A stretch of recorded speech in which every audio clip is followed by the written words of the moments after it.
If Christianity is not supernatural, then it is nothing.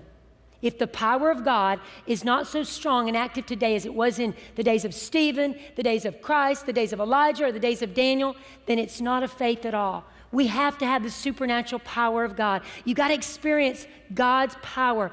Paul said, I didn't come to you in strength. I came to you in weakness and fear, with trembling, not with persuasive words, but with a demonstration of the Spirit's power. We need the Spirit's power. Do you agree? Do you agree? We need power. We need power to live the lives that God's given us to live. Number 3, discover who you are in Him and what you have. This is so crucial, so crucial. You must know who you are to know what you can do. You must know a superhero, Jesus Christ, first. Then you must know His power, and then you must know who you are in that power. Because only in that power can you do the invincible, the impossible, exploits. It wasn't too many months ago, we had a woman that was completely healed of deafness in her ear. I was teaching healing. I've been teaching different classes, and that week I taught on healing. I asked people that came up, if you need prayer for healing, come up. I got to her, and when I did, I said, what is it you'd like prayer for? And she says, and she couldn't speak well. She said, I can't hear in my ears, 50%. And I went, wow. Now I must tell you, had it not been in that moment of an anointing, I could have looked at that and thought, this is impossible. I can't pray for this.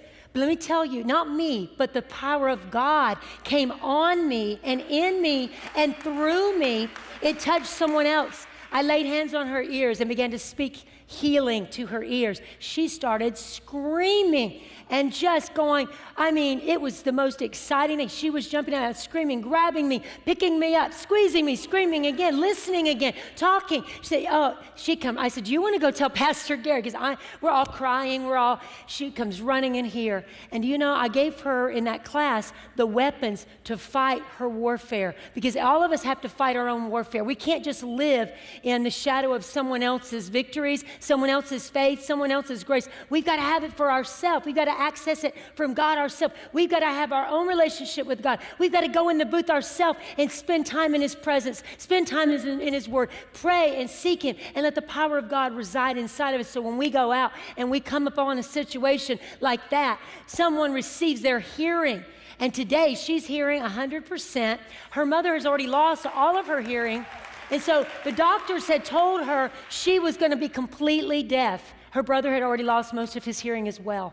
But God intervened. God, it wasn't Drenda, but God has to use a vessel, right? We're just earthen vessels, but we carry a treasure. You carry a treasure in you.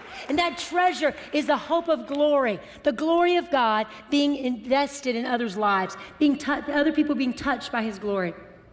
But there's also another picture that we see, because the woman we behold is the woman we become. If you look in the mirror and you say, you look old, I don't like you, I hate you, I don't like this about you, I don't like that about you. The woman that you look at in that mirror, what you behold is what you become. What you become is what you behold is what you become. If this is the past, all of us have weaknesses, right?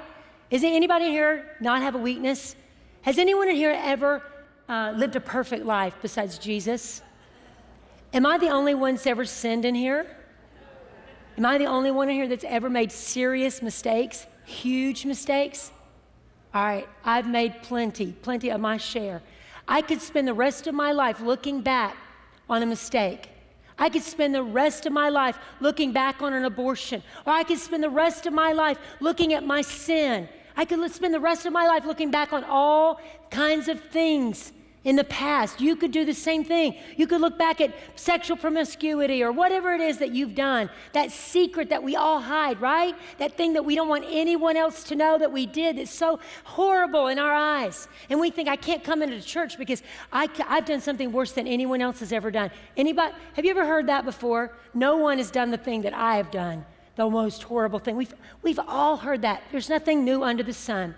We cannot look back at our mistakes. We can't keep looking. Kryptonite, caused weakness to come to Superman, right? Kryptonite caused him to lose his power. When you look back at the things that you've done, you look in the mirror and you see insecurity, you see guilt, you see condemnation, you see unworthiness, you see loneliness, you see rejection. Anybody ever fought rejection in here? I have fought it all my life. I have battled those things. I have tried. In school, I performed. I was like most likely to succeed, not because I had that great of ability, but because I worked myself to the bone, trying to prove I was valuable, that I was lovable, that I was accepted. The pain of that was so intense because I was supposed to be the class president. I was valedictorian, and I was supposed to be giving the speech at my class graduation. But I had some of my close friends, because we were all competitors, those 4.0 students. I was one of those 4.0 students, and we were all competing. And they went to the principal and said, she doesn't get to do the speech because she graduated early. And so the principal called me in, and he goes, it's your friends that don't want you to give the speech. Oh my gosh, crushing. It still hurts, it's silly, but it still hurts to know you love people, and then they hurt you. We have to let go of all that stuff. We've got to please the only one that can be pleased, because he only wants you. He doesn't want your performance. He just wants your love. He's just like a father who's looking at your picture and going, I see a tree in this picture. It's so sweet. You're so awesome. God is looking for the good things in you. Hey, thank you for watching this video. And I've started a new YouTube channel. It's called Drenda on Guard. Come over there and check out all the things we're doing there, where we declare a war on sadness and have a conversation about information that's happening in your life. Go to Drenda on Guard, and I'd love to talk to you there.